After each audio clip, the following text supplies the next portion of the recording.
Hello guys, hope you're all doing well, and I'm here to assist you, to help you with some valuable inputs in English language. And here you could see the two things or two topics on the board here. So specifically we are going to look at how to make a sentence in English. Some of you may know how to make a sentence in English. If you know, please comment in the chat box. Okay, and let's quickly dive into this topic, guys. Okay, and coming to the second topic, okay, we shall see in the next video, guys. Okay, first let's talk about how to make a sentence in English. Cool. So guys, here you could see the structure to form a sentence, subject plus verb plus object.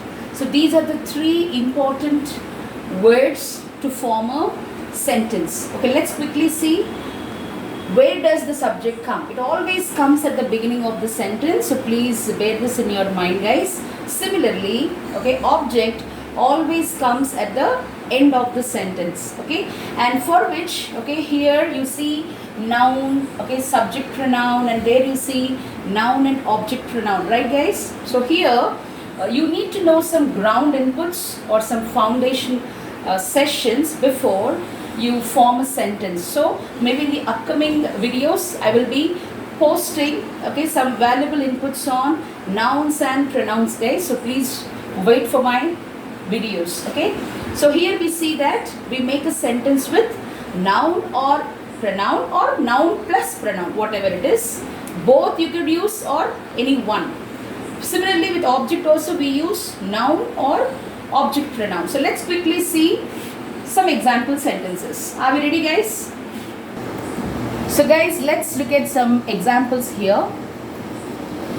Here I wrote two examples, but I particularly highlighted verbs here. So there is something, which you need to know. Okay, now this is where many people make mistake. Okay guys, now let's see it here. The sentence says, I read English newspaper every day. Right? So here what I mean to say is it is my daily routine. Now moving to the second example, she plays the guitar well. So here we are talking about the ability of a person. Okay, so here she plays the guitar well. Okay, now here you notice the verb has been circled. Okay, now why the verbs have been underlined and circled, and do you notice the difference in the verbs, So why there is difference, I will let you know in my next video.